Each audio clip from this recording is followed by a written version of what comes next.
terminamos ya, nos hemos salido bastante de tiempo, pero bueno, creo que merece sobradamente la pena. Y tenemos a una de las personas, una persona que ha sido uno de los grandes, los que nos ha dado un legado a todos los de la, bueno, nueva, yo no tan nueva generación ya tengo mi edad, pero digamos, una de las personas con aquel Andrea Faber-Kaiser, con aquel Antonio Rivera, con aquel Jiménez del Oso, y que, bueno, pues en este caso pues tenemos la grandísima suerte de tener con nosotros. Él nos viene a explicar, digamos, la ornitología en el año 2010 y que no se parece en nada a la ornitología del año 60. Y, bueno, tiene tema suficiente como autor de muchísimos libros, grandes bestsellers como La granja humana, Defendamos los de los dioses. Él perteneció 30 años a la orden de los jesuitas y pues bueno, salió, decía que tiene gracia, dice, tiene el gran honor de haber sido expulsado de Cuba por el dictador Batista y haber sido encarcelado en Venezuela en los tiempos de la oligarquía por discrepar del gobierno. Me parece un currículum fantástico en ese sentido, porque ya indica un poco la forma de ser suya. Con todos ustedes, el gran Salvador Freixero.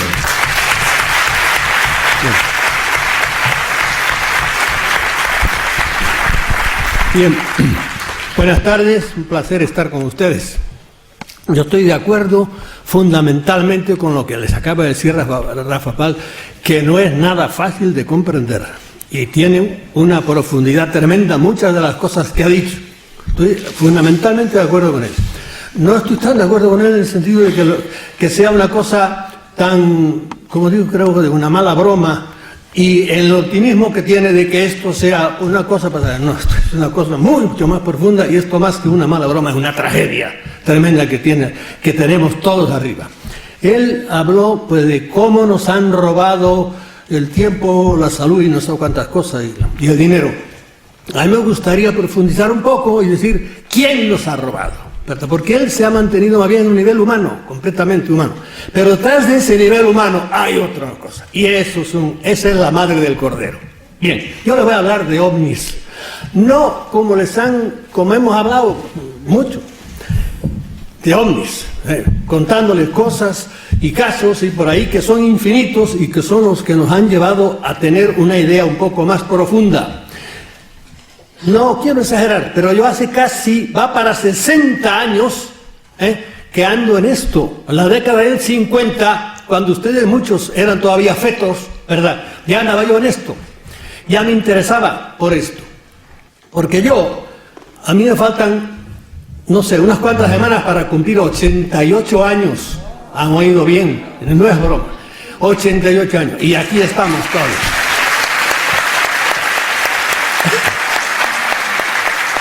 ¿A qué le dan ustedes ese aplauso? ¿A los 88 años o a mí 8? Bien. No, que hace muchos años que no estoy, le he dado muchas vueltas a todo el asunto. Y hoy día ciertamente pienso muy diferente de lo que pensaba como ufólogo. A mí no me gusta decir ufólogo porque no soy pitiyanqui, yo digo siempre ovnílogo, ¿entiendes? Los que tratamos de los ovnis. He andado por muchos sitios y me he movido y he visto todo. No les quiero frenarme de la tentación de contarles casos, porque los casos en la ovniología son infinitos, ¿verdad? Infinitos, de todas las cosas más. De a un hombre que usted lo conoce, si de repente se lo llevan y está el hombre medio muerto ahí y baja y está como un cañón porque lo han curado allá arriba, hasta una persona, al cual yo conozco casos así, que lo cogen, está sentado cerca de su casa y lo llevan, lo cierran por la mitad, y la parte de arriba del tórax se la dejan caer a un coche, le rompe el parabrisas y le cae encima a los pies. Y ustedes dirán, ¿pero dónde yo sé? Pues mire, ¿quién me lo contó? El hijo del muerto. ¿En dónde? En Villahermosa, Tabasco, capital del estado de Tabasco, en México. Y me lo contó el jefe de policía, que investigó todo el asunto y que los metió a todos en la cárcel porque creyó que lo habían atropellado, pero resulta que la parte de abajo del cuerpo estaba a 3 kilómetros cerca de su casa. Bien, lo más raro del mundo ha pasado ya con toda esta gente, que es lo que está detrás del fenómeno ovni. Y yo voy a ver si me aguanto de no contar casos, porque si no, no salgo. Yo quiero ir a otra cosa diferente para no hacer la ovnilogía de siempre. Hemos estado engañados. Estoy de acuerdo con él. Nos han engañado como chinos. Y nos han engañado precisamente con la casuística. Todos estos años nos han hecho desde las cosas más raras. Por ejemplo, si ustedes se asoman a los agroglifos ahora que aparecen encima de los campos, una maravilla, cada año es mayor. Y claro, hay gente que se ofusca con eso y se hacen especialistas en eso.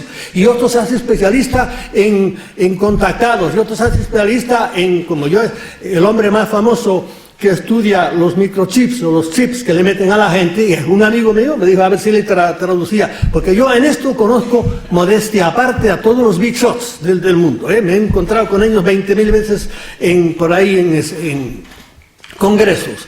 Pues el doctor Leir, que escribió un artículo sobre los implantes que le ponen a uno metido por las narices o en cualquier sitio, ¿verdad? A ver si le traducía su libro, y se especializa en eso, y ya sé, pero eso es una parte, es como que uno entra en una catedral y ante un maravilloso capitel, se queda pasmado y hace, y óigame, que esto es un capitel, esto es de muchos, hay muchas columnas, hay una catedral, todo, hay bóvedas, hay de todo, aquí hay una fe. ¿Y qué es la fe? No tiene nada que ver con ese capitel que está usted. Hay cosas mucho. Eso es el problema de los ovnis y es el problema de la vida. Aquí no solo somos materia, somos espíritu. Hay muchas cosas por encima. Bien, yo quiero profundizar un poco en todo esto. Me dejaré muchas cosas atrás, pero ¿qué le vamos a hacer? Yo les voy a hablar a ustedes fundamentalmente de la relación que hay entre las religiones y los ovnis. Que mucha gente dirá, ¿y qué tiene que ver eso? Miren, en el fondo de las religiones están los ovnis. Y en el fondo de los ovnis están las religiones. Uno se explica al otro perfectamente. Y en cierta manera uno esclarece y destruye. Hay de todo. Bien.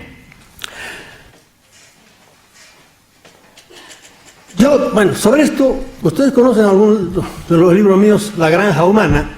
Se quedó atrás, porque en el libro de La Granja Humana yo estudié pues cosas de las que suceden en la granja. Hoy me gustaría ver quién es el dueño de la granja, que es lo que me interesa hoy. ¿En qué coinciden las religiones y el fenómeno de los ovnis?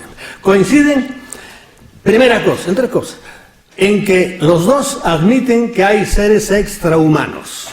Un tiempo creímos que el hombre estaba en el centro del mundo y que no había más que éramos el centro, el ombligo del universo. Bien, hoy día las religiones, hoy día no siempre, han querido que hay seres inteligentes que no son humanos. Eso es claro. Hoy día en los ovnis estamos igual. Nos damos cuenta de que hay seres inteligentes que no son humanos. Segunda cosa, que hay jerarquías en el cristianismo, en el cristianismo, en todas las religiones, Dios está por encima y luego vienen los ángeles. Los ángeles tienen jerarquías, dominaciones, potestades, etcétera, serafines, querubines, ángeles y arcángeles. En los ovnis es exactamente igual. No todos son los enanitos, los enanos verdes, de los cuales hay muchísimas clases de ellos. Aquí el año pasado estuvo Michael Salla, me parece que es el que más ha hablado de eso. Hay muchísimos. Y hay unos, sobre todo, que ya ni siquiera necesitan ovnis, aparatos, ¿no? Esos son muy superiores y son los que mandan en estos. Y de eso los contactados saben mucho de eso. Bien. Tercera cosa en que coinciden religiones y ovnis, en que hay algunos que son positivos, y esto no tenemos que olvidarlo nunca, y otros que son negativos. Los negativos trabajan mucho más que los positivos, son mucho más discretos, desgraciadamente, son un poco más, no sé si perezosos o qué, no intervienen, son más respetuosos, y los malos son los que trabajan bien, igual que pasa en la sociedad. Si ustedes viven en un edificio donde todo el mundo es honrado, excepto un ladrón, cierren las puertas porque ese desgraciado es el que les va a robar, ¿verdad? De modo que los negativos que andan por ahí trabajan mucho más que los otros. Bien, mi idea es que, contraria, el año pasado anduvo por aquí también este hombre, sí, no me acuerdo cómo se llama ahora, que cree que son positivos. No, yo creo que el conjunto del fenómeno ovni es funesto para la sociedad, funesto. Y que este mundo es un valle de lágrimas porque están ellos por aquí. Lo cual no quiere decir que no haya buenos y que no haya gente por encima, pero tal como está ahora es como épocas en la historia que son muy malas, pero pasan a lo mejor 2 siglos y las cosas se ponen bien. Y hay gente que sí, que cree que son positivos. Por ejemplo, Richard Boylan, gente importante, como John Mack, profesor de la universidad, como unos cuantos, que creen que son positivos. Y aquí yo sé que hay gente de ustedes que creen, y yo creo que también los hay positivos, ¿verdad? El que tiene la suerte, por ejemplo, los contactados, a los cuales se los llevan y a los abducidos, hay algunos que les ha ido muy bien, perfecto, y les han ayudado, porque han tenido la suerte. Pero la mayoría les ha ido muy mal, ¿entienden? ¿Y por qué? Porque los han tratado muy mal. Y porque, ya verán ustedes, si hablamos después de ciertas cosas que les suceden. Los que sepan un poco de ovnis, habrán oído hablar de un tal John Keel. Para mí es de los hombres más profundos que ha habido, no solo en ovniología, sino de los pensadores más profundos que muchos teólogos y filósofos y por ahí. Y John Keel lo conocí muy bien porque coincidíamos los dos, vivíamos en Nueva York y tuve ocasión de hablar con él largamente. Y John Keel, que tiene libros, por ejemplo, Ovnis, Operación Caballo de Troya, tiene muchos libros. Y ya les digo, es para mí de los hombres más profundos que yo he conocido en cuestión de enfocar la vida humana, no solo la cuestión de ovnis. Y John Keel una vez le preguntó, un periodista, le preguntó, ¿usted se considera un ufólogo, un ovnílogo, verdad? Y él dijo, y tengo aquí la cita de él exactamente, yo no me considero, esto se lo pongo al principio para que les choque un poco, y ya les digo, viniendo de quién viene, de John Keel, yo no me considero ufólogo, sino demonólogo. ¿Por qué? Porque la ufología es otro nombre de la demonología. Yo no creo que todos los ovnis vengan de otros planetas, sino que se trata de lo que el cristianismo... Keel no era ni católico ni cristiano, era un librepensador total, ¿verdad? Como era muy inteligente, no era ateo. Porque hay que tener muy de la cosa para estar. Luego hablaremos de eso. Se trata de lo que el cristianismo llama Satanás. Ángeles caídos y demonios que llevan con nosotros desde el origen de los tiempos y que usan toda suerte de trucos y disfraces para hacernos creer que son extraterrestres. Toda suerte de apariciones, es decir, hadas, extraños aparatos aéreos, incubos y súcubos, bolas de fuego, poltergeist, monstruos, animales, etcétera, etcétera, son todas una careta para ocultar la verdadera naturaleza del fenómeno. Es decir, ¿quién está detrás de todo este teatro que nos montan? Los enanos, que eso, la mayoría de ese teatro lo hacen los grises, ese tipo de enanetes que conocemos todos, cabezones, etcétera, etcétera. Eso es la tropa pequeña. Y no son en cierta manera peligrosos. Para ocultar la verdadera naturaleza del fenómeno y sus actuaciones negativas para los humanos. No se trata de visitantes extraterrestres, sino de inteligencias hostiles que nos desprecian. Tratan de controlarnos y de influenciar nuestras ideas y nuestras creencias. Y aquí yo les voy a hablar de cosas muy raras. Muchos de ellos no estarán de acuerdo y ustedes son libres. Luego oigan y digan, uy, este hombre, ¿qué cosas nos dice? Pero claro, yo a la edad que tengo ya no estoy para andar con miedo a lo que vayan a decir a mí unos cuantos periodistas críticos, o la inteligencia, la mega inteligencia, o los intelectuales. No creen que hay ovnis. Dios los bendiga a todos ellos. Yo voy a decir lo que pienso en todos estos años. Si me aplauden mucho no tenemos tiempo. Mire, por ejemplo, en cosas raras, acaba de decir que ya te digo que son difíciles de creer algunas. Nos dice Keel, entre las cosas que dice raras, incubos y súcubos de la Edad Media, es decir, demonios que se aparecían en forma de mujer y copulaban con hombres, y demonios que aparecían en forma de hombre y le llaman a las mujeres. Yo conozco casos de todos los casos. Conozco casos de incubos y conozco casos de súcubos. Y no que me los hayan contado, no los conozco personalmente. ¿Entienden? A las personas que han padecido la cosa. Y no tengo por qué no creerlos, porque enseguida dirán, se los inventaron. No, si a mí un hermano mío o una persona a la que yo lo conozca me cuenta algo, no tengo por qué no creerlo. Y me lo dice seriamente. Bien, esto es una cosa. Para adelante. Vamos a entrar en tema. Y el tema que les dije es relación de religiones con los ovnis. Hay religiones que son viejísimas y ya entran dentro del campo de la mitología y llegaron a nosotros, son nosotros los dioses llegaron a nosotros, por ejemplo, los dioses de los romanos convertidos ya ¿en qué? Pues en planetas. Júpiter, Saturno, tal, son dioses romanos, pero ya, figúrese, ha pasado tiempo, la mitología los ha transformado y los ha hecho planetas. O los han hecho días de la semana, porque lunes, viernes, martes, todos son dioses también. Se convirtió. En cambio, en el judaísmo no es así. Son historia, no es mitología. ¿Y por qué es historia? Bueno, porque tenemos un libro que con muchos efectos y muchas cosas, que es la Biblia, ya lo tenemos escrito, ¿verdad? ¿Y qué tenemos escrito? Pues al abrir la Biblia nos encontramos inmediatamente con unos seres a los cuales vamos a empezarles desde ahora a enfocarlos. Nos encontramos con los dioses sumerios, con los dioses babilónicos, con los dioses de Acadia, con los dioses. Esto es cierto. La Biblia, óyeme, es que no solo está la Biblia escrita.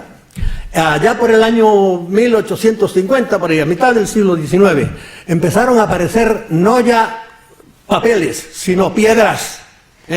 Allí apareció la estela de Mesá, y apareció el obelisco de Salmanasar, y apareció el código de Hammurabi. Todos son piedras negras grandes, y ahí está preciosamente escrito en caracteres uniformes la historia. Eso ya no es mitología, es historia. Y apareció el cilindro de Ciro, por ejemplo, y apareció nada menos que una biblioteca entera, 20.000 tabletas. Ahí ya no son piedras, son arcilla, escrita no en cuneiforme, está escrita en ugarítico. La encontraron los italianos, pero ahí está. Y gracias a Dios que hay tipos raros como Zecarías Sitchin y otros grandes historiadores, paleontólogos, que se dedicaron a investigar, a tratar de traducir, y han traducido todas esas cosas. ¿Y qué aparece ahí? Pues mira, aparece fortalecida la Biblia, porque aparecen algunos de los antepasados de Abraham, aparecen los nombres de las guerras que aparecen en la Biblia, de los reyes que aparecen en la Biblia, de modo que eso ya no es mitología, es historia. ¿Y qué vemos en la historia? Bueno, pues en la historia, ¿qué nos dicen de esos dioses? Nos dicen unas cuantas características curiosísimas. Primero, esos dioses eran visibles, se les aparecían, igual que se han aparecido siempre en las religiones primitivas. Los dioses se aparecen. Hay todo tipo de apariciones, y en Occidente ya no como cosas religiosas, sino como apariciones, punto. Tipos.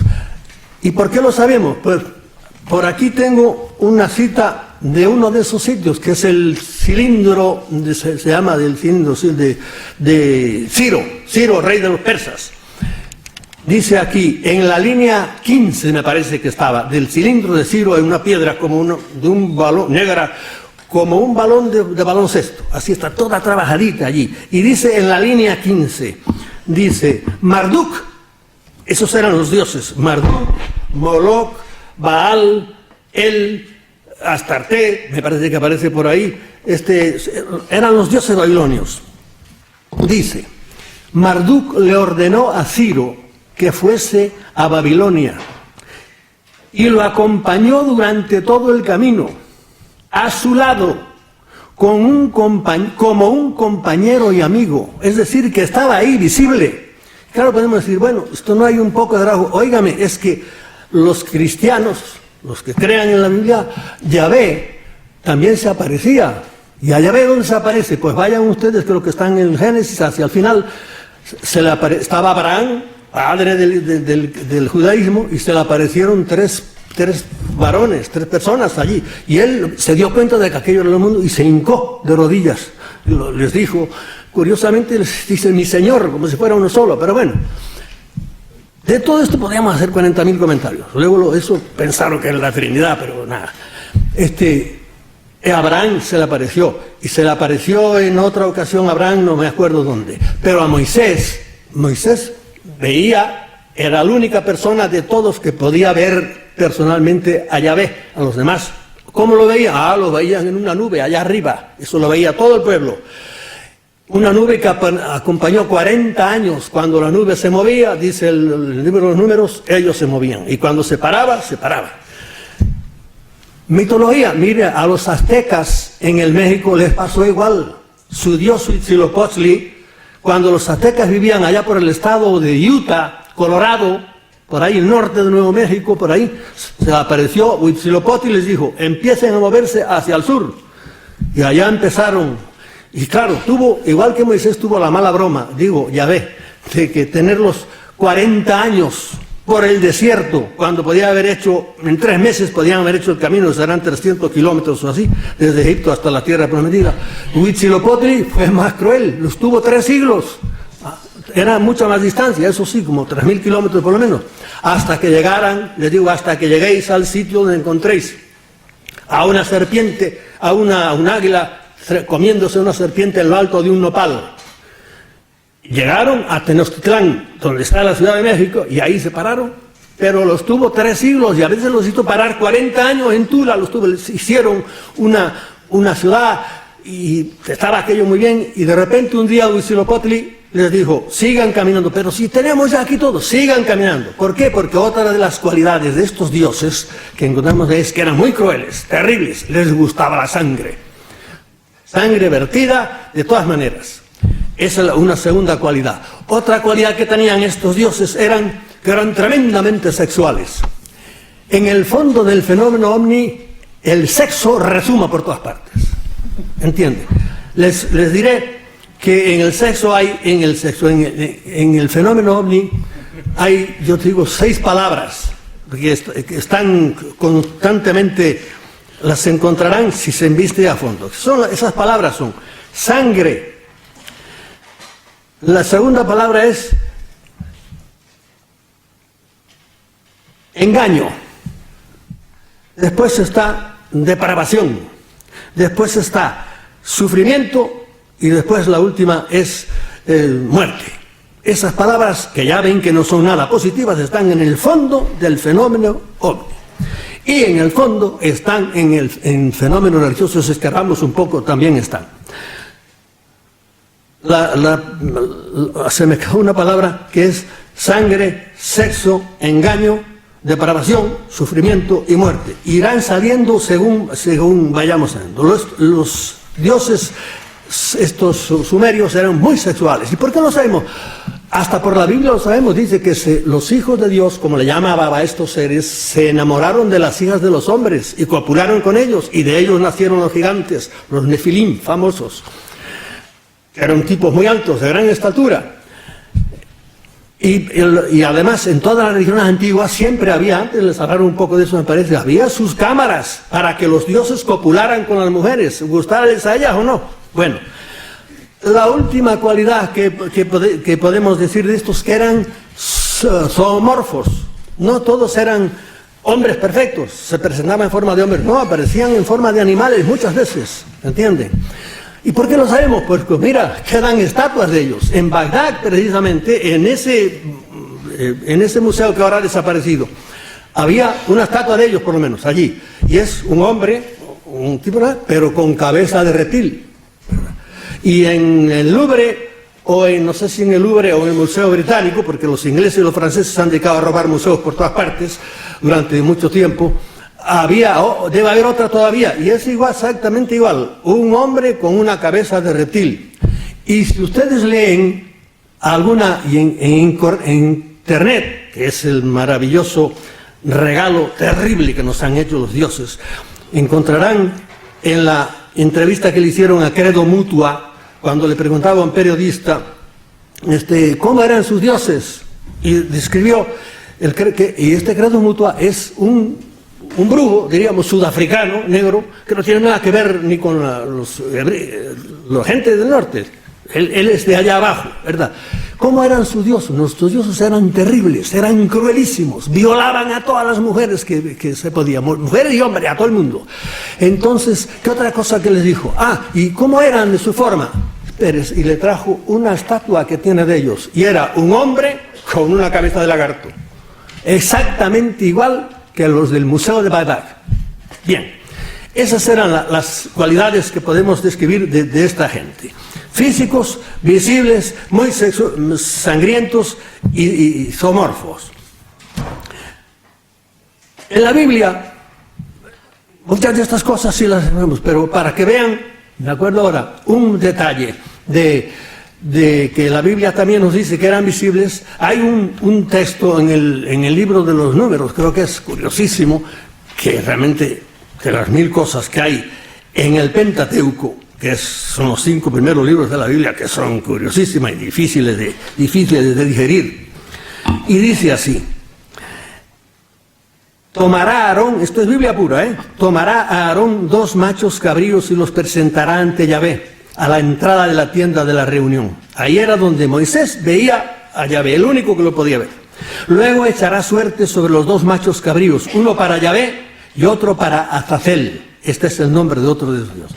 El que haya correspondido a Yahvé lo ofrecerá como sacrificio por el pecado, pero el macho cabrío que le haya tocado en suerte a Azazel lo presentará ante Yahvé, pero se lo soltará vivo en el desierto para Azazel.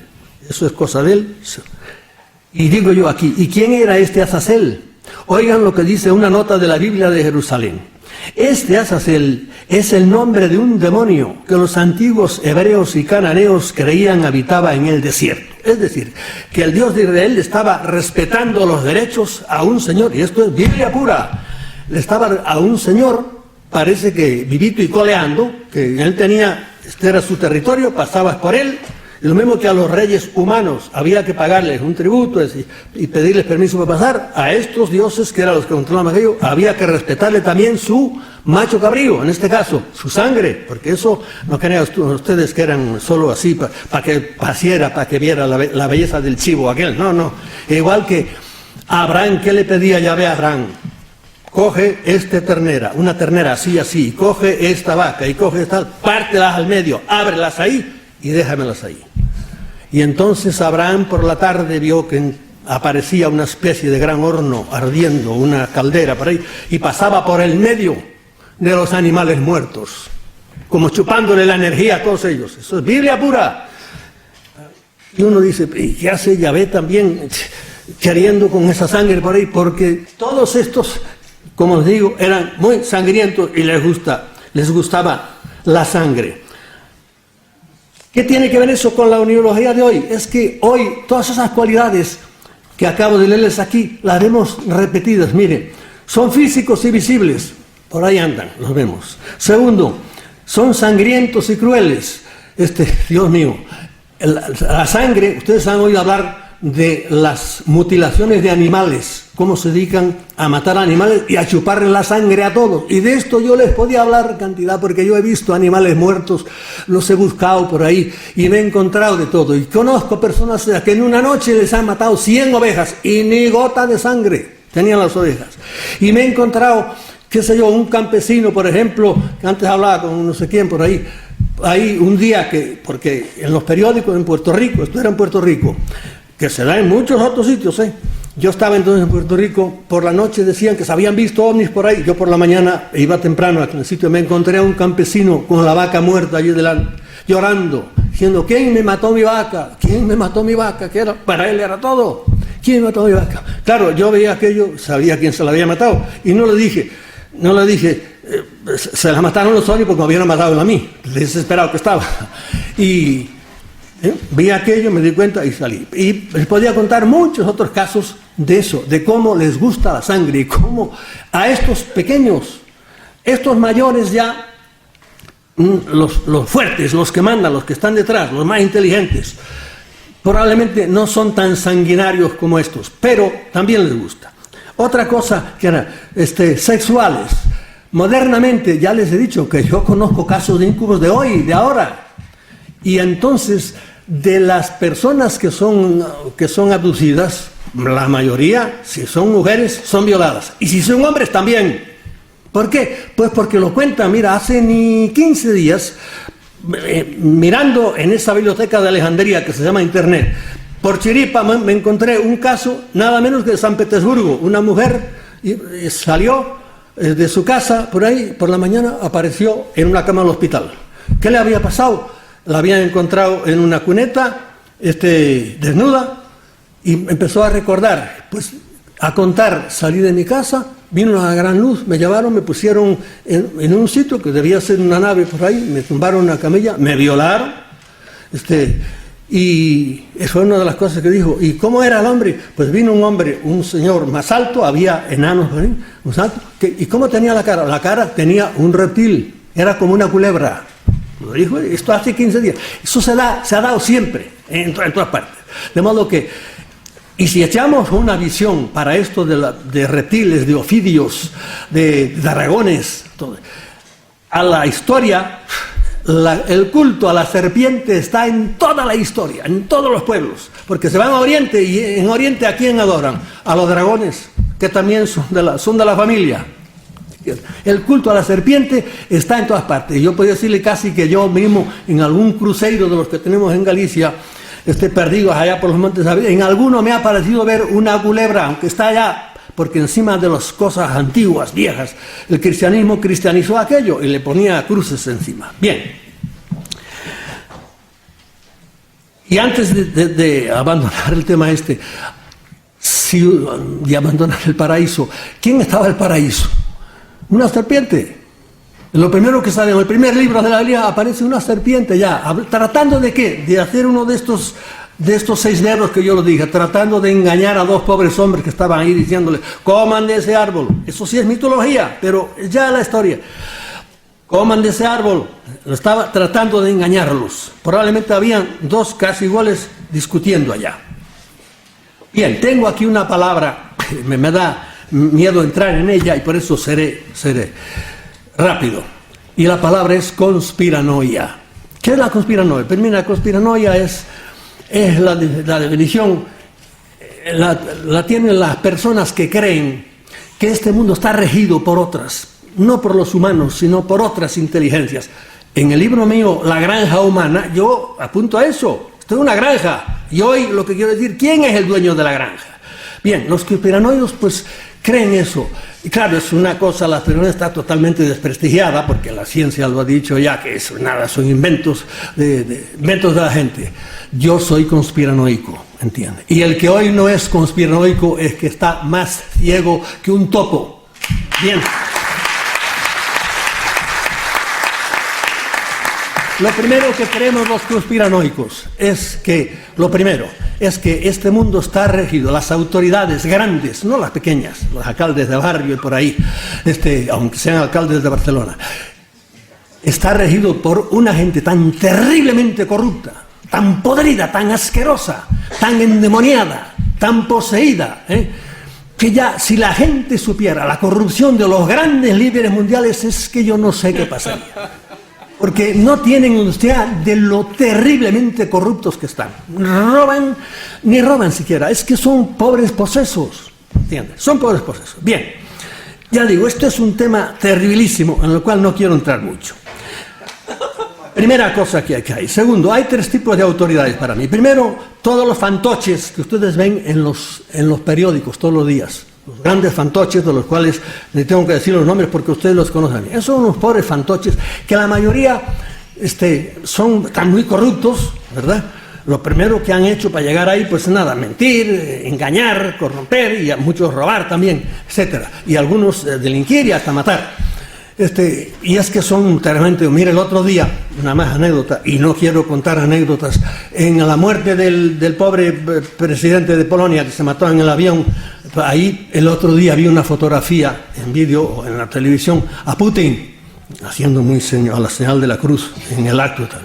Y yo vi a Putin, que tiene arriba de él como ex jefe de la KGB, crímenes de todo tipo. Y además lleva encima de sí, yo creo que todos los 60 millones de muertos de Stalin, haciendo la señal de la cruz. Yo vi aquello, dije, hijo de Putin. Su padre era Putin. No, su padre se llamaba Putin. No lo he dicho con mala voluntad. Bien, él heredó el apellido.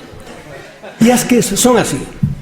Primera cosa, estos que vemos en los periódicos son unos pobres, no nada de pobres diablos, son gente que ya digo, para mí son posesos. Detrás de ellos hay una gente que ustedes no ven nunca los nombres. Esos mandan más, pero son los que inspiran, los que tienen idea. Estos segundos que no ven nunca, esos sí son ya unos auténticos posesos. Quiero decirle, por ejemplo, que Hitler era un poseso total. Hitler se iba a su montaña y volvía y venía trepeando, decía, los dioses son malos, quieren la guerra, y se ponía furioso por ahí. ¿Por qué? Porque Porque Hitler era un poseso, pasa que luego tiene sus maneras de presentar, y por eso tiene esa capacidad bárbara de atraer a la gente. Bien, detrás de estos visibles están los invisibles, pero, y ahí viene el gran salto, detrás de estos invisibles vienen otros que ya no son humanos, y ahí es donde entran los dioses. Ahí es donde entran el escalón diferente a lo que nos decía antes aquí el joven. ¿Por qué? Porque ya son los que mandan. Esos son los ovnis que no necesitan ya aparato. Y esos tienen una inteligencia tremenda, pero tremenda. Son sutiles, como están, por ejemplo, ahora manejando a la sociedad. Decía, nos engañan, manejan bárbaramente. Usan estos que ahora han copiado los sociólogos modernos, usan eso de una manera maravillosa y quieren lo que es blanco nos hacen creer que es negro y viceversa, juegan con nosotros de una manera tremenda. Bien, eso es lo que creemos los conspiranoicos, que somos unos pobres malditos de la ciencia y de los intelectuales, etcétera. ¿Qué hacen esta gente? Pues miren, nos han dado últimamente unos juguetes maravillosos, porque Internet es una cosa increíble. Es la biblioteca de Alejandría, que antes yo tenía que ir a la enciclopedia que tengo en mi casa, venga constantemente. Ahora no, doy a 4 botones y le pregunto cómo se llamaba la suegra de Alfonso X el Sabio, y me lo dice. Yo digo, pero ¿quién demonio ha metido eso ahí? Esto es una maravilla. Pero son unos instrumentos envenenados. Nos han dado unos instrumentos envenenados que a la gente preparada le hacen mucho bien. Para mí, vamos, si yo a esta edad de mi vida no tuviera internet, yo no sé qué rayos haría, ¿verdad? Pero con eso tienes ahí todo lo que quieras.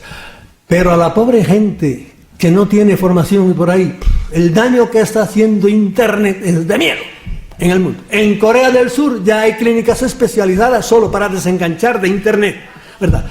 Claro, internet es una, pero los instrumentos que nos han dado últimamente son instrumentos de las pantallas, todas las pantallas triquitas, todo, es increíble. El primero, la televisión, que se nos cuela en casa y ahí no tienes que leer nada, comprar nada, sentarte y oír a que te digan los imbéciles que te echan la cosa. Y esto es increíble ahora. Por favor, les voy a decir cosas tan interesantes que si me aplauden no hay tiempo para nada. Miren, por ejemplo, ahora para comprar un ordenador nuevo, no compren, espérense. Un teléfono, los teléfonos, mire, es para hablar, saca fotografías, graba, te conecta con internet. Yo digo, no compre, no, el próximo teléfono voy a esperar a que traiga ya inodoro incorporado. Y entonces yo lo compro, porque ya no se puede pedir más, a ver qué quiere, qué le van a meter. Y allá te digo, es maravilloso, pero con esto nos están dominando. Bien. Hay 5 maneras de hacer dinero en el mundo, fuertes. Hay muchas maneras, comerciancitos por aquí, pero pequeños y tal, pero hay 5 maneras. Primero, la venta de armas. Los millones en grandes, la venta de armas. Las drogas, los medicamentos, las grandes compañías esas de medicamentos. El petróleo y la banca. Esas son. Bueno, pues eso está totalmente dominado hoy día por ellos. Ahora, esas cosas dan dinero, tienen mucho dinero. Todas estas gentuza que les dije, la de arriba, todos son multimillonarios. No les digo los nombres porque ustedes conocen mucho, pero bueno, de algunos sí, que andan en los periódicos, pero no son casi conocidos, pero si yo les digo el nombre de George Soros, ¿quién es? La mayoría de ustedes no saben quién es George Soros. Es un húngaro, no es un norteamericano, es un húngaro, multimillonario. Y si les digo Ratzinger, no me lo confundan con Ratzinger, Este Ratzinger es un polaco, multimillonario también. También de las 13, 14, 15, 40 familias que son las que dominan el mundo.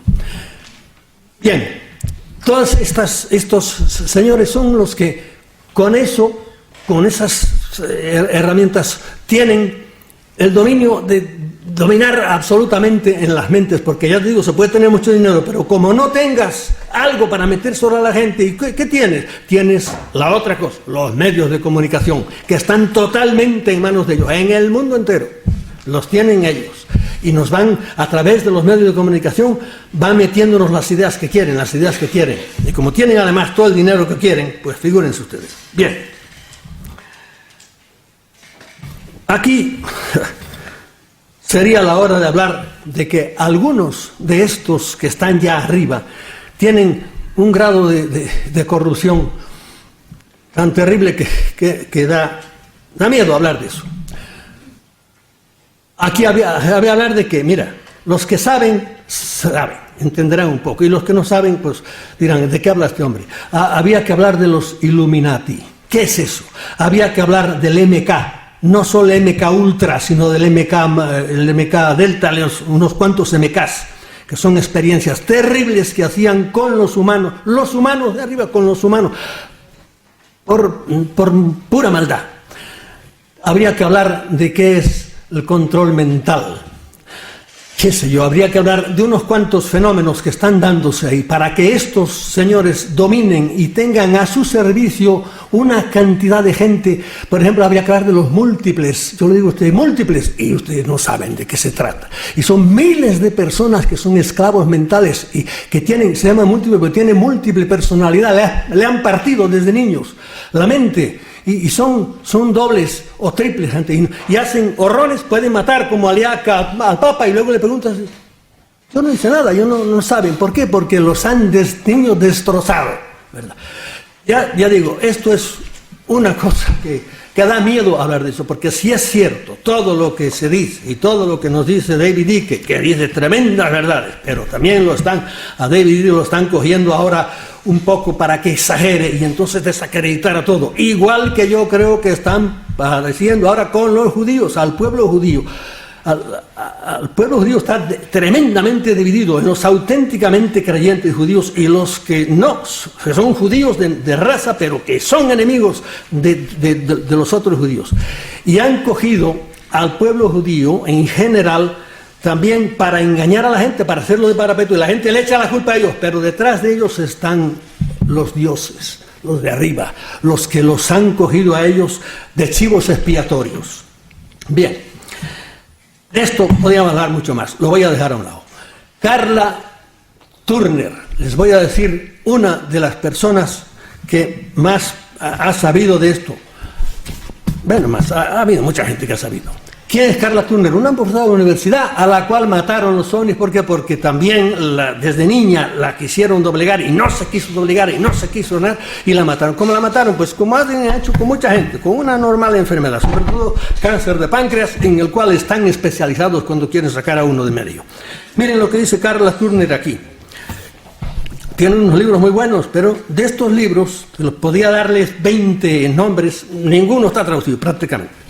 Carla Turner dice, y le voy a decir cómo actúan los buenos, los enanos, los títeres de esto, los visibles, ¿verdad? Los que tienen menos peligro, aunque son muy cabroncitos. Dice ella, pueden hacer desaparecer un coche de la carretera sin que los demás coches se den cuenta. De cada una de estas cosas que les voy a leer, yo podía contarles un caso, pero no quiero pararme, porque si no, no llego a donde quiero. Segundo, pueden penetrar en la mente cuando les plazca.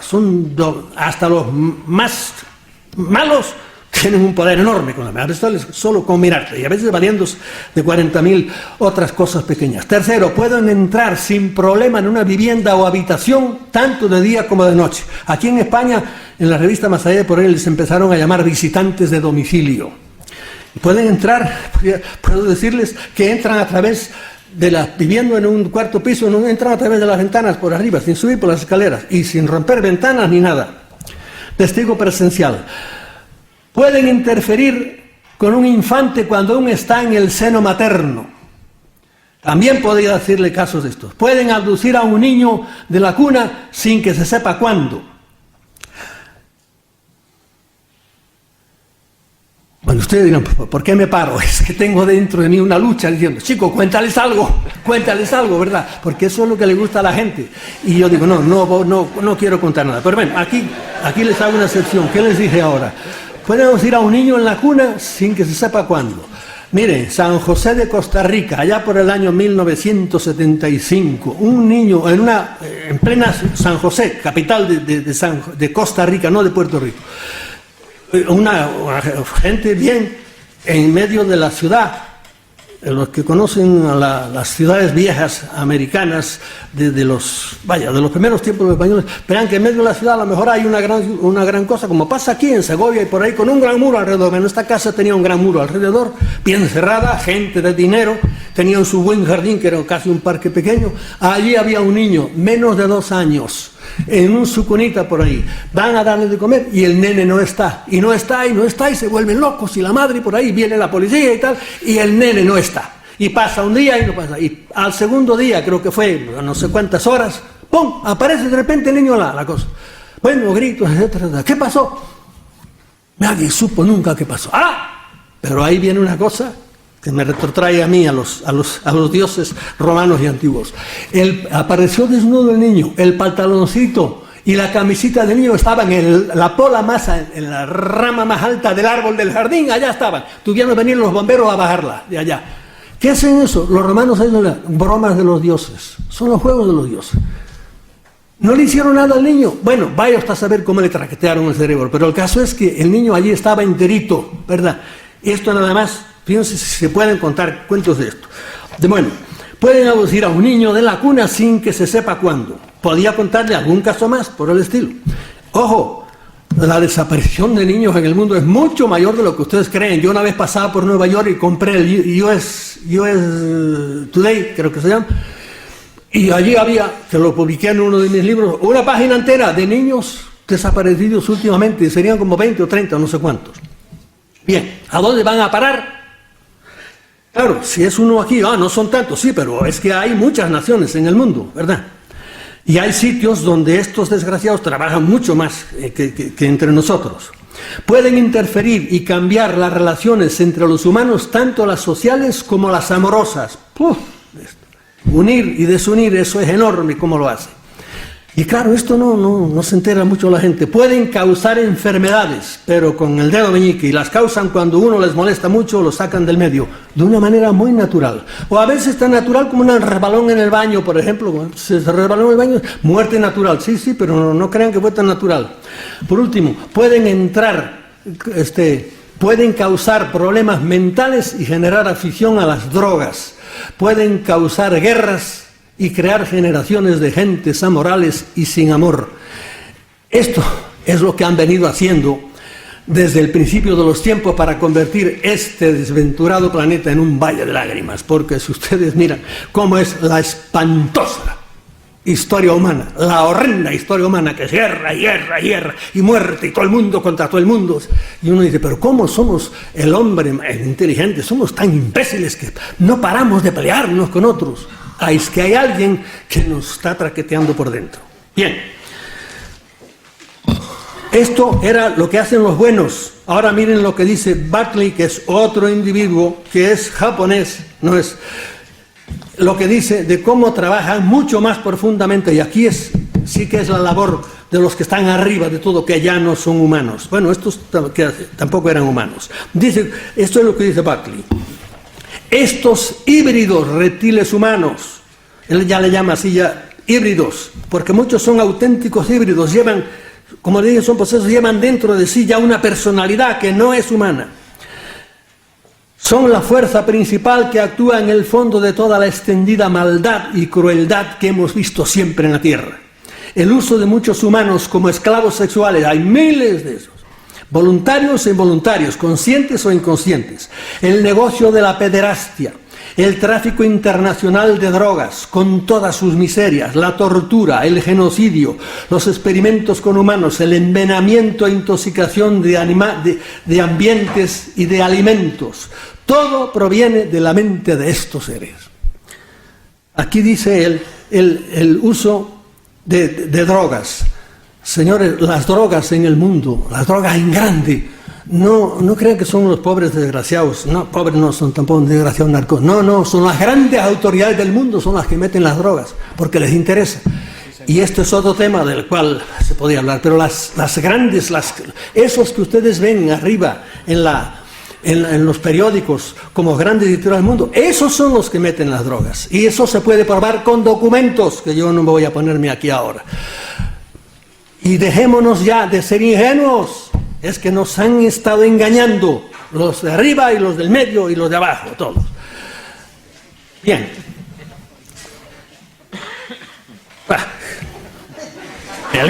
Peleo internamente por no decir cosas. Pero ustedes, por ejemplo, todavía hay mucha gente que se ha tragado, por ejemplo, las Torres Gemelas. No sean ingenuos. Las Torres Gemelas no las tumbaron. Se valieron, como en otros sitios que ustedes conocerán muy bien, se valieron los pobres moros, unos cuantos, ahí tumbaron las... Sí, ellos fueron los moros, pero detrás de ellos no estaban las autoridades. Créanlo o no lo crean, ¿entiende? Eso es así. Y eso está aprobado. Lo que pasa es que nos atragantan con la televisión y con los dueños de los medios mundiales, porque les digo que para eso son los dueños de toda la prensa mundial. Y cuando quieren callar una cosa, y si uno no se calla mucho, se lo sacan del medio tranquilamente, de las maneras más tremendas. Forrestal, un almirante, nada menos que secretario, es decir, ministro del Interior, fue el único que se lo puso al presidente, no me acuerdo cómo era, el que vino después de Eisenhower, y se lo puso, pues nada, lo declararon mal, le dieron una cruz por ahí, lo declararon mal de la mente, lo llevaron a Bethesda, a un gran hospital por ahí, y lo suicidaron desde el piso 16. Un ejemplo, y podía darle otro no fue de tan arriba, creo que fue del 12 nada más, también lo suicidaron. Y la mujer de todos estos dice, no, a mi marido, por ejemplo, si ustedes y yo decimos algo, como estoy diciendo yo, como no somos nadie nos hace caso, pero como ustedes sean una gente importante, ¿verdad? Como fue, por ejemplo, era Crowley, ¿cómo se llama? William Colby. ¿Colby qué fue? Pues era nada menos que exdirector de la CIA. Y ya llegó un momento en que la conciencia le dijo, esto no puede ser, hay que decírselo a la gente. Estamos envenenando nosotros por experiencias del MK Ultra, etcétera, a nuestra gente, inyectando plutonio, echándoselo desde arriba a ver cuánto aguanta. Esto no puede ser. Y él dijo, voy a decirlo. Duró una semana. Apareció flotando cerca del lago de su casa. Su mujer toda la vida ha dicho, a mi marido lo mataron, porque mi marido no tenía ganas ninguna de suicidarse. Bien, vamos a volver otra vez a nuestros carriles. En el Nuevo Testamento, vimos en el Antiguo Testamento, hay algo de esto. Yo por mucho tiempo no relacioné nunca nada del Nuevo Testamento, del cristianismo, diríamos, con ovnis, pero han pasado los años y he madurado más y ahora sí lo hará. Pero para hacer el puente hay que hablar un poco de los gnósticos, también poquito. ¿Quiénes son los gnósticos? Pues eran unos señores que tenían una doctrina. Los gnósticos eran al principio del cristianismo. El gnosticismo era un poco antes del cristianismo, pero convivió siglo y medio con el cristianismo, hasta que el cristianismo barrió la mayoría de las creencias de los gnósticos, excepto una. Los gnósticos creían que un ser al que ellos llamaban ¿cómo era? No te oigo. Bien. Demiurgo. Bueno, un señor que era el demiurgo,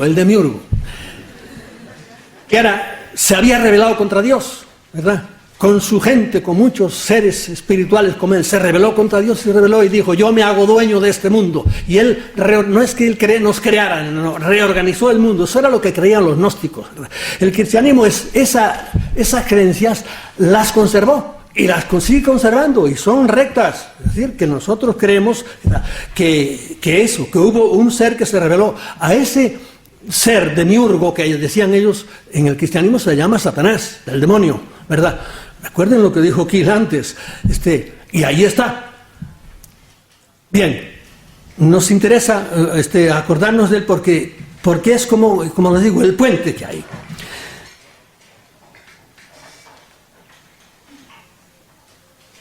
¿Qué textos hay que me pueden llevar a mí a identificar el Nuevo Testamento con esto? Pues mire, le voy a leer algunos que yo por años no le hice caso a ninguno. Pero dice ya Jesucristo aquí, ahora será derrotado el príncipe de este mundo. Y un poco más adelante dice, ya no hablaré mucho más cosas con vosotros porque llega el príncipe de este mundo, pero él nada puede contra ti. Y un poco más adelante todavía, vuelve otra vez y dice, el príncipe de este mundo será condenado. Y claro, uno dice, bueno, ¿y quién es el príncipe de este mundo? Que bueno no es, porque dice, ese no tiene nada que ver conmigo. Poco más adelante, dejando el Evangelio atrás, en una de las cartas de San Pablo, que era las relaciones públicas del cristianismo, era San Pablo, dice: el Evangelio está vedado para los incrédulos cuya inteligencia cegó el Dios de este mundo. Ya no le llama príncipe, le llama el Dios. ¿A quién le llama? A este mismo ser misterioso. Y un poco más adelante, en la carta a los Efesios, dice San Pablo: vosotros estabais muertos en vuestros delitos y pecados, que eran según el príncipe del imperio del aire. Y aquí dice, el imperio del aire, es decir, que parece que aquellos a los que él se refería andaban por el aire, como andan esto de ahora también. Esto viene por el aire, en general, por lo conocemos. Bien, viene otro texto todavía mejor. Dice, nuestra lucha, de San Pablo es esto, nuestra lucha no es contra la carne y la sangre. Nuestra lucha, la lucha del cristiano para ser bueno, es contra los principados, contra las dominaciones, contra los potestades. Son nombres de ángeles que también se conservan en el cristianismo, de ángeles malos. Contra las dominaciones de este mundo tenebroso, contra los espíritus del mal que están en las alturas. Y de nuevo voy a decir, hay espíritus del mal por ahí arriba, que están en las alturas. Esto no lo digo yo, lo dice San Pablo. Y uno empieza a pensar, bueno, pero ¿y por qué? ¿A qué se refiere esto? Entonces no es Dios el dueño de este mundo, no es Jesucristo el que vino a arreglar todas las cosas. Y el texto cumbre es este. Esto es del último libro. En el primer libro nos encontramos a la serpiente en el Génesis. En el último libro de la Biblia nos encontramos, que es el Apocalipsis, con este texto, que aquí ya toda la teoría de los gnósticos por ahí está clarita. Dice, entonces se entabló una gran batalla en el cielo. Esto es Biblia. En la que Miguel y sus ángeles combatieron contra la serpiente. Otra vez aparece la serpiente. También la serpiente y sus ángeles combatieron, pero no vencieron, y no hubo ya en el cielo lugar para ellos. Fue entonces arrojada la gran serpiente, la serpiente antigua, el llamado diablo y Satanás, el seductor del mundo entero, el que está detrás de toda esta gente. Fue arrojada la serpiente y sus ángeles a la tierra, y fueron arrojados con ella los sirvientes. Ay de la tierra y del mar, porque el diablo ha bajado donde vosotros con gran furor, sabiendo que le queda poco tiempo. Y esto es curiosísimo, esto del poco tiempo, que vamos enseguida a ver una cosa ahí. Pero bueno, aquí dice, habla claramente de que hubo una pelea y que una gran serpiente, resulta que esa serpiente parece que ha conservado la forma. Bien, vamos a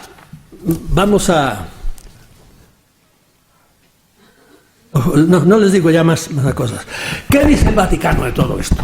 Pues mire, el Vaticano de esto no dice nada, prácticamente. Hasta hace poco había Monseñor Corrado Balducci, que era un buen hombre, que se murió hace muy poco y era como de relaciones públicas de la Iglesia, y pues decía que no, que sí, él admitía el fenómeno ovni, que eran también hijos de Dios, que eran seres que no iba nada con él, era un ingenuo, ¿verdad? Ahora está al frente del Observatorio Vaticano el padre Funes, que es un argentino, por supuesto científico, un astrónomo, y cuando le preguntaron, bueno, ¿y de los ovnis? Dice, yo soy científico, yo soy astrónomo, y a mí no me interesa nada la ovnilogía. Que Dios bendiga al padre Funes. Vamos a ver lo que han tenido que ver el fenómeno ovni con algunos papas, que muchos lo conocerán, otros no lo conocerán, y es muy interesante porque yo muchos años no lo conocí. Dice, el padre Pequeñino fue el que escribió esto, no recuerdo el año exacto. Una mañana el sumo pontífice León XIII vivió allá por 1890, por ahí, 880, 890. Papa serio, no todos los papas, y gran fe, tenía fe. Los últimos papas han tenido gente toda muy seria y con gran fe, no todos los papas han tenido gran fe. Había celebrado la Santa Misa, estaba asistiendo a otra con agradecimiento como era habitual. De pronto, dice, le vi levantar enérgicamente la cabeza y mirar por encima del celebrante. Miraba fijamente, sin parpadear, pero con un aire de terror y maravilla, demudado. Algo extraño, grande le ocurría. Finalmente, como volviendo en sí con un ligero pero enérgico ademán, se levanta, se va hacia su despacho privado. Los familiares le siguen con premura y ansiedad y le dicen en voz baja: Santo Padre, ¿se siente bien? ¿Le pasa algo? No, nada, no me pasa nada. Se encierra en su despacho y al cabo de media hora hace llamar al secretario de la Congregación de Ritos y le da un folio y le manda a imprimirlo y enviarlo a todos los obispos diocesanos del mundo, que contenía la oración que rezamos al final de la misa junto con el pueblo, con la súplica y encendida invocación al príncipe de las milicias celestiales, implorando a Dios que vuelva a lanzar a Satanás al infierno. Y luego comentaría el Papa: vi demonios y oí sus crujidos, sus blasfemias, sus burlas. Oí la espeluznante voz de Satanás desafiando a Dios, diciéndole que él podría destruir la iglesia y llevar a todo el mundo al infierno si le daba suficiente tiempo. Igual que nos decía aquí en la cosa. Aquí decía que se le está acabando su tiempo, decía el último libro del Apocalipsis. Y aquí dice, si le daba suficiente tiempo. Y en otros sitios también, que no sé, no me acuerdo dónde está, habla de como que el demonio le pide a Dios: dame 100 años nada más. Han pasado entonces 2000, pero las fechas son musanas. Satanás le pidió a Dios el permiso de tener 100 años, dice aquí, para influenciar al mundo como nunca antes había podido hacerlo. Pudo ver también el Papa a San Miguel Arcángel aparecer y lanzar a Satanás con sus legiones al abismo del infierno. Bien, después de León XIII vino Pío X. Pío X fue un santo varón, tan santo que lo canonizaron ya y es San Pío X hoy día. Después de Pío X vino Benedicto XV, que fue un canonista, también un hombre muy serio. Después de Benedicto XV vino Pío XI. Pío XI es ya de mi quinta, ya me acuerdo yo de él. En 1935 por ahí, y los enemigos de Pío XI pues fueron Stalin, que estaba entonces el comunismo echaba chispas, y fueron Hitler, contra el cual escribió una encíclica que se llamaba Mit Brennen des Sorge en alemán, y el gran enemigo de él fue Mussolini, con el cual tuvo que hacer el pacto de Letrán, y para el cual hizo en Roma una italianada pero tremenda, pero muy italiana. Dentro de la ciudad de Roma hizo la ciudad del Vaticano, hizo un pacto muy bueno con Mussolini, que ahí se portó bien Mussolini. Bien, le dejó hacer eso. Y eso fue Pío XI. Después de Pío XI vino Pío XII. Y Pío XII ya le pasó una cosa muy curiosa. Pío XII, ¿saben lo que le pasó? Pues miren, el día 31 de octubre y el 1 de noviembre de 1950 vio encima del jardín del Vaticano, le dieron el show de Fátima. Vio lo mismo 3 días seguidos, vio lo de Fátima, que el sol bajaba, se cambiaba de colores, venía, y el Papa vio aquello y le hizo una impresión tremenda, pero se lo tuvieron callado siempre.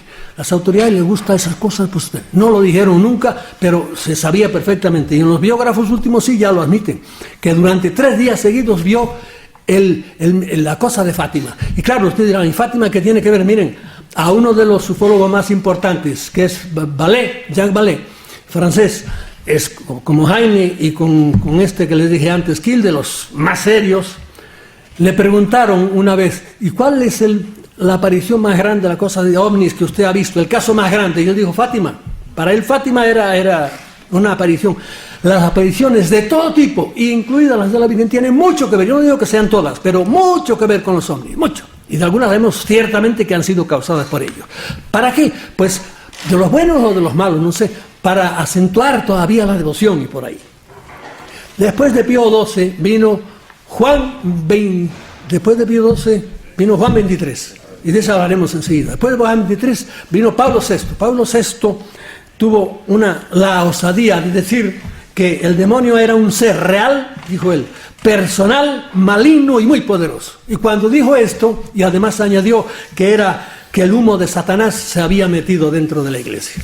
Y cuando dijo esto le cayeron arriba a todos los periódicos del mundo, incluso los católicos, diciéndole, este es un anticuado, nos quiere volver a la Edad Media, y por ahí le causó aquello un tremendo disgusto. Después vino Juan Pablo II, que ese sí ya no tenía miedo ninguno y era creyente hasta ahora, se fue al Vaticano del demonio, que es la ciudad de Turín, allí es donde están los vaticanistas, ¿no? Y allí les dijo claramente, les echó una tremenda filípica sobre quién era el demonio y por ahí. Pero les voy a leer lo del Papa, que muchos sí lo sabrán.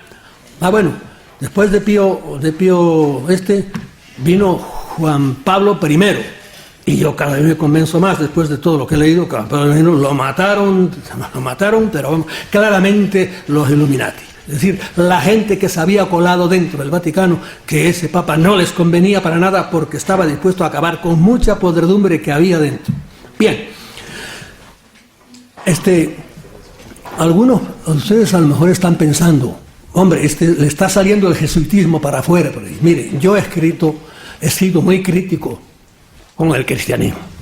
Hoy día no sería tan crítico, ni mucho menos, por lo que les diré. Yo he escrito un libro que se llama Mi iglesia duerme, que aquí, eran tiempos de Franco, me lo taparon, no salió para nada. Pero en América lleva más de 20 ediciones. Un libro respetuoso del cristianismo, pero que digo algunas verdades. Después escribí un libro que se llamaba ¿Por qué agoniza el cristianismo? Que como ven ya no está tan... Y después escribí otro que era todavía más fuerte, que era El cristianismo, un mito más. Ya digo que hoy día, y no son folletos, no, son libros de 300 páginas. Hoy día no sería tan... porque veo que el cristianismo es el clavo, aunque sea ardiendo, al cual nos tenemos que agarrar ante esta catástrofe que está pasando en las sociedades, en todas. Nos estamos yendo al precipicio porque se está acabando los valores que hasta ahora han cohesionado a las sociedades, empezando por la familia. Sin una familia no hay sociedad. Digan lo que digan los imbéciles que nos quieran gobernar, ¿verdad? Y eso está ahora desmembrándose, está acabándose. Nos dicen no solo que hay 5 tipos de familias. Tu madre tendrá 5 tipos. La mía era mi padre, mi madre y mis hermanos. Bien. Miren lo que les pasó a Juan XXIII. El Papa y yo, eso lo dijo el secretario de él 20 años después de que él se había muerto, creo que era un chileno. El Papa y yo estábamos caminando a través del jardín una noche del mes de julio, esto era en Castel Gandolfo, de 1961, cuando observamos sobre nuestras cabezas una nave muy luminosa. Era de forma oval y tenía luces intermitentes y de un color azul y ámbar. La nave pareció sobrevolar nuestras cabezas por unos minutos para luego aterrizar sobre el césped en el lado sur del jardín. Un extraño ser salió de la nave. Tenía forma humana, a excepción de su cuerpo, que estaba rodeado de una luz dorada, y mire qué detalle, y tenía las orejas más alargadas que las nuestras. Su santidad y yo nos arrodillamos. No sabíamos lo que estábamos viendo, pero supimos que lo que fuese no era de este mundo. Por lo tanto, debía ser un acontecimiento celestial. Rezamos, y cuando levantamos nuestras cabezas, el ser estaba todavía allí. Esto nos comprobó que no era una visión lo que estábamos viendo. El Santo Padre se levantó y caminó hacia el ser. Los dos estuvieron alrededor de 20 minutos, uno frente al otro. Se los veía gesticular, como si hablaran, pero no se sentían sonidos de voces.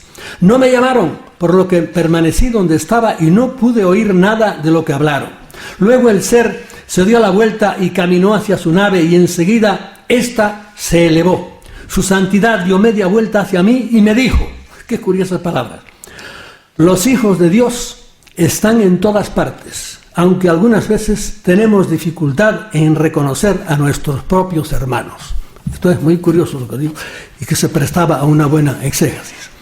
Aunque la experiencia parece increíble, el secretario nunca supo lo que habló Juan XXIII con el extraño personaje y siempre se ha especulado con algunas revelaciones que le habría hecho el visitante cósmico.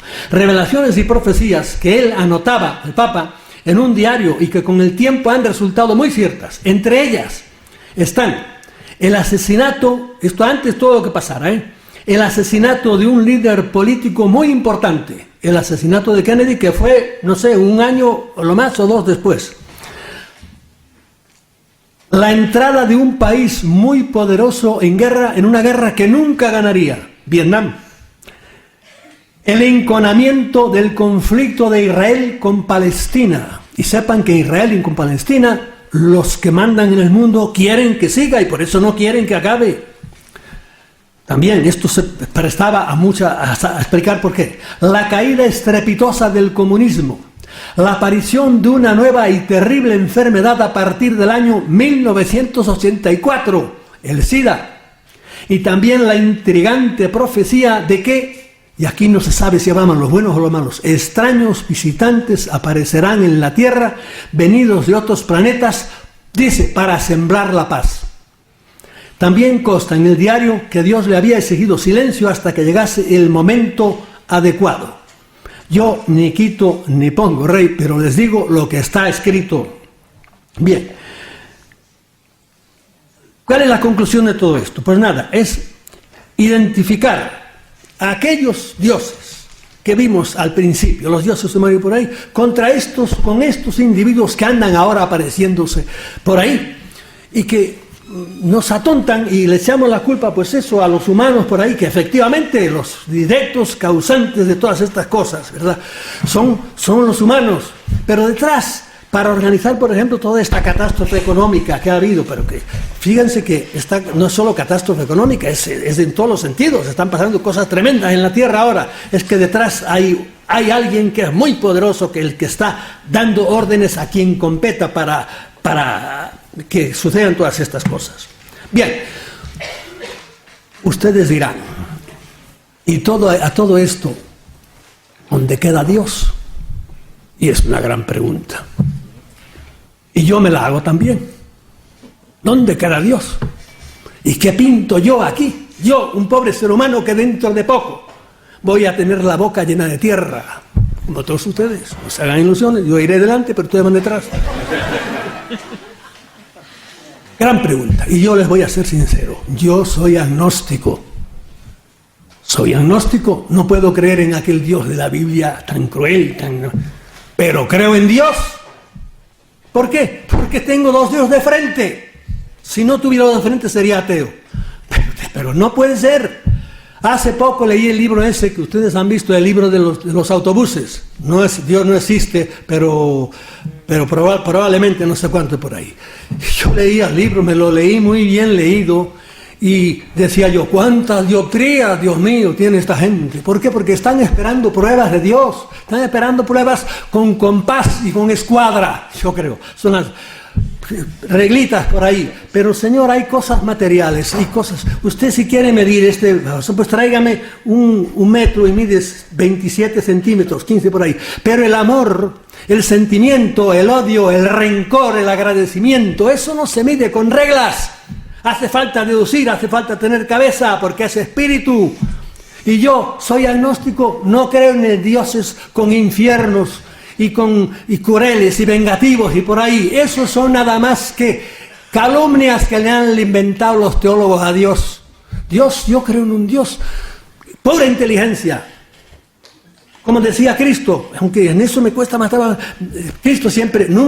Jesucristo en el Nuevo Testamento dijo, Yahvé, nunca lo citó, siempre dijo mi padre, porque el Dios del cristianismo no es el Dios del Antiguo Testamento. Eso también podríamos hablar muy largo de eso. Yo leí ese libro y me dio pena porque yo digo, esta gente, sí, a base de Darwin, de Dawkins, que es ahora el gran ateo oficial, y a base de Voltaire, y a base de Kierkegaard, y a base de todos los santones del ateísmo, pues sí, quieren probarnos de que sí, que no hay Dios. Y claro, y ahora, que además Punset nos ha dicho que todo es de Dios y el Espíritu, y por ahí el gran Punset, que es una buena persona y lo aprecio, Punset, y es inteligente, pero nos ha dicho que todo viene pues de las neuronas y de las dendritas, son los que producen todas las cosas de Dios y por ahí. Y Punset, que es muy buena persona, ustedes saben que en griego dendron significa árbol, y Punset se perdió en el bosque de las dendritas por ahí. Y en eso anda perdido. Como ya eso, pues no tenemos. Hace poco leía yo un artículo en un periódico, lo puse así encima, y estaba leyendo un artículo sobre el acelerador de partículas. Ya voy a terminar, un acelerador de partículas, ese de Ginebra, y de repente veo que un punto, tenía la luz así, toda la página del periódico, y veo que un punto va moviéndose despacito, y yo miro aquello, cojo la lupa, que siempre la tengo al lado, y me pongo a mirarlo. Y era un animalito, mucho más chiquito que una hormiga. Tan pequeño era que se paró en el agujero que hace una O en el medio, y ahí se paró. Y ahí estaba parado. Y yo mirándolo. Y él paradito allá. Y a mí la mente se me disparó. Porque yo decía, ¿y este animalito, cómo yo me puedo comunicar con este animalito? ¿Cómo él se dará cuenta de que un Dios, yo soy un Dios para él, lo estoy mirando, con el dedo meñique se le puede hacer así? Y se vuelve a la nada. Y el animalito seguramente, él con su inteligencia, porque también tiene inteligencia él, inteligencia para él, que le hace falta a él, estaba diciendo probablemente, me imagino, ¿cómo salgo yo de este desierto? Porque la página del periódico era un desierto para él. ¿Cómo entré yo aquí? ¿Cómo salgo de aquí yo? Él, y yo me decía, él decía eso, y yo me decía, ¿y este desgraciado cómo es capaz de encontrar a otros congéneres suyos? ¿Cómo es capaz de reproducirse? ¿Cómo es capaz de encontrar alimento? Y él quieto, y yo quieto, mirándolo. Y yo ahí tuve una especie de, ¿cómo le diría yo? Una iluminación como Buda debajo de aquel árbol. Y la mente se me fue abriendo. Yo soy su Dios, y me salté a mi Dios. Y digo, ¿y cómo rayos yo puedo conocer cómo es Dios? Porque ¿quién le daría a este hombre, a este pobre animalito ahí, inteligencia para comprender qué soy yo, quién soy yo, a quién amo yo, cuáles son mis temores? No, imposible. Y vienen los teólogos y me describen a Dios que si son tres personas, que si son así, que si son asado, unión hipostática, no sean mentecatos.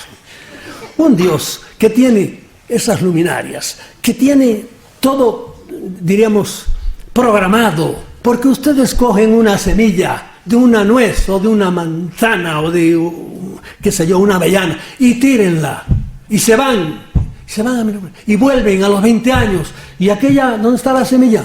Y encuentran un árbol tremendo. ¿Por qué? Porque la semilla estaba programada, porque está todo lleno de inteligencia, porque el cosmos es pura inteligencia, y aquel animalito tiene su inteligencia para lo suyo, y esa piedra que está en el suelo está llena también de una inteligencia, no una inteligencia de células, pero una inteligencia, es vida. ¿Y en qué se demuestra? Pues que mira, en ese pedrusco hay millones de electrones que están girando a toda velocidad alrededor de su núcleo. Y uno dice, ¿quién les dio cuerda? ¿Y cómo no se les sacaba la cuerda? ¿Por qué? Pues es una de estas pilas que podrían ahora, que le dura la cuerda mucho más, y sigue, y todo el cosmos, todo hecho con los mismos electrones, con los mismos ladrillos, todo moviéndose.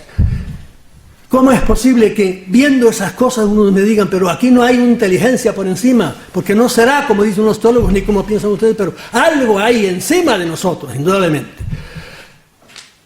Y aquello, como muchas otras cosas, pues, qué sé yo digo, ahora sí que termino ya. Estamos entrando en el verano ya, salgan por la noche, por favor, déjense de la televisión, miren las estrellas. Eso es el gran libro de Dios, esas son las pruebas que hay que darle a estos del libro de la cosa. Miren para arriba. Pero claro, a esa hora a las estrellas de la televisión hay que ver a Belén Esteban, a esa hora. O cómo se puede perder uno una patulea, una pelea de María Antonia con la Raola. Eso no se lo puede perder de ninguna manera. Y ahí está todo el mundo viendo aquello. Digo, santo Dios, qué daño hace esto. Cómo embrutece, cómo estupidifica a todos y todas las masas viendo. Ustedes y yo somos privilegiados. Entonces hasta han tenido la humildad de pagar para venir a oír estas cosas tan tremendas. Y no ir, en este caso, a oír cualquier mentecato que les esté hablando ahí de por qué aquel se acostó con la otra o por ahí. Somos nosotros privilegiados, pero este mundo ahora, el mundo en que se mueren 30 millones de personas de hambre cada año, y las cosas tan terribles que pasan en este desventurado planeta, nosotros estamos por arriba, comemos 2 veces al día, Salgan por la noche ahora que es verano y miran, es un firmamento enorme. Y quédense pasmados, una estrella, otra estrella, están a millones de kilómetros de distancia. Y ustedes con sus ojos en un segundo, ¡pum!, hacen el viaje de una a otra. Todo es un misterio, todo es maravilloso.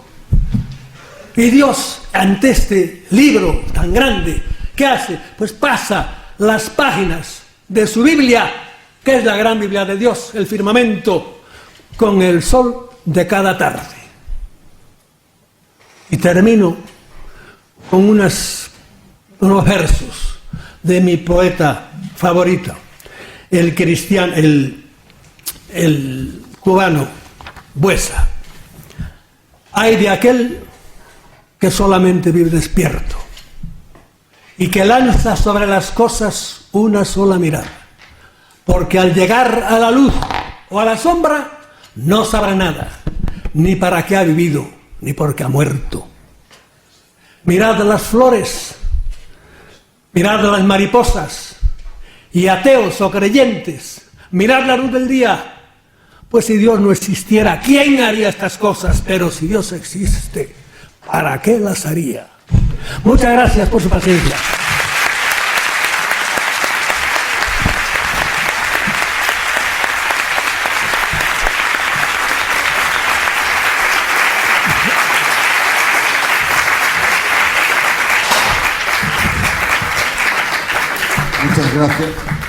Muchas gracias, señor Freixedo. Ojalá que podamos tenerlo pronto de nuevo. Y muchas gracias a todos por venir. Damos por finalizado el congreso y espero que nos podamos llevar todos pues una información importante. Y bueno, pronto editaremos el vídeo, que eso es lo importante, que podamos trascender al máximo. Muchas gracias a todos por venir. Gracias.